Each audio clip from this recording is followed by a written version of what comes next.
See, now I can feel in there. Be careful I don't get my wrist caught in there because I'm so tight up against the wall. But I'm feeling insulation in there, and I'm not feeling any wires. So I don't really think, you know, there's any wires in here once I drill through there. So I think I'm good. I think I'm good to go. Wow. You just got to be careful with that edge. Now let's think about this for a moment before we drill our hole, right? What you got to use is 12-2 with ground, 12 gauge wire, and here's my little piece. I'm going to do this whole project with this. I just happen to have this piece of wire. I didn't have to go to the store and buy a whole roll or anything like that. Incidentally, at the store you can get 12-2 in maybe 15-foot roll, 25-foot roll, and they'll even cut it for you if you ask them, and then they charge you by the foot. You know, so any way you can do it, okay? So 12 gauge is for 20 amp, and that's what I have. Remember, I don't want to use 14 gauge wire because that's too small. Okay, so the higher the number, the bigger the wire. 12 gauge wire is fairly stout wire. 10 gauge is even thicker. 14 gauge is thinner. Okay, so 14 gauge is for 15 amp circuits. This is a 20 amp circuit breaker, and I know I've got 12 gauge wire. I'm looking at this wire over here, and I'm not sure what they ran. You know, it almost looks like they ran 15 gauge wire or 14 gauge wire. I don't know why they did that. They've got it on a 20 amp breaker, but this is existing. I can't do anything about that. So I'd rather be safe than sorry. So there's the theory. 12 gauge wire, 20 amp breaker. 14 gauge wire, 15 amp breaker. Okay? We got a 20 amp breaker, so I'm going to use this 12-2 with ground. This is cable sheathed wire. So we're going to strip that off. There's 3 wires in there: a black wire, a ground wire, which is copper wire, and a white wire. Okay, but we got to think about this before we drill the hole. Class is now open.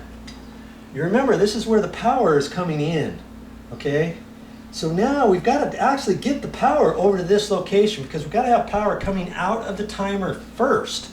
Then from the timer, we got to take another wire from there and run it back over to here and hook up the plug. So when you turn the timer on, then the plug works. Okay, so that means, what does that mean? In a nutshell, that means we got to put one wire through here and out. Then we got to take another wire from this box and go back over to here. So we're going to have 2 wires going through the hole in the stud. That's what I wanted to share with you, because if you drill the hole too small, you might look at this, oh, a 1/2 inch will do it, 1 wire, no problem. Well, we got to get 2 wires through there. So I'm going to have 2 little pieces of wire shoved through this hole. We're going to fish that over to here, pull it out there.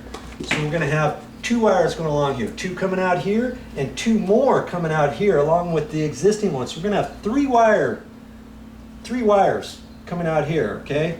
3 whites, 3 blacks, 3 grounds, 2 whites, 2 blacks, 2 grounds. Do you see what I'm saying? What I'm going to do to make this just a little bit easier, see, I'm going to cut the back side of the sheetrock off. You know? That's not going to hurt anything, is it? Just a little bit, just in one spot. That way I can get my drill in there just a hair closer to the back side, right? And I don't want to go so far that I'm going to bust a hole through here and make this so weak that I'm going to have a problem later, you know? But for a little added extra oomph, I think that's going to work. Now see that, oh, that helped tremendously. That's way better. Okay, right there is where I'm going to drill that hole.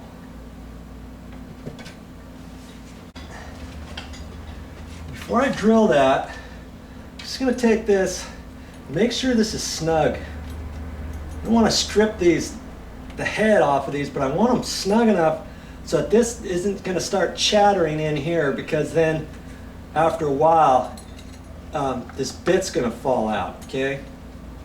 So make sure that's tight.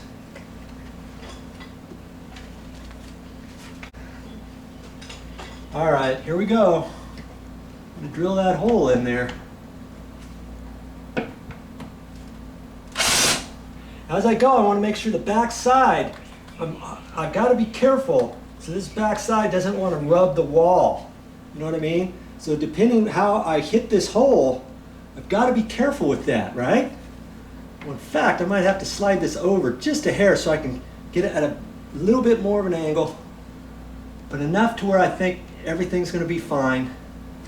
Okay? I'm still going to watch the back side here and I got to be careful here.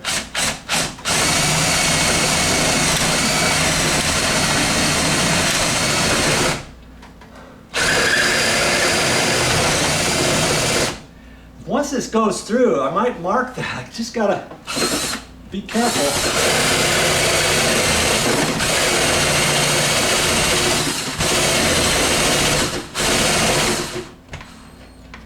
Now I'm gonna pull this out, check that. It still feels like it's tight. I gotta find my hole again. There it is.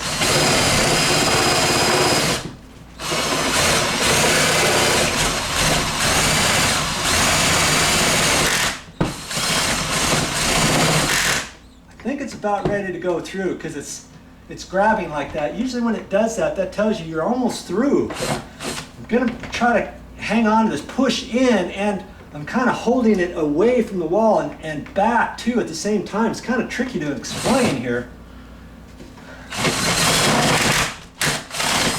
There. It's through. I think I got her. By George. Now before I get set up, let's just make sure I'm through, and I am. Oh yeah.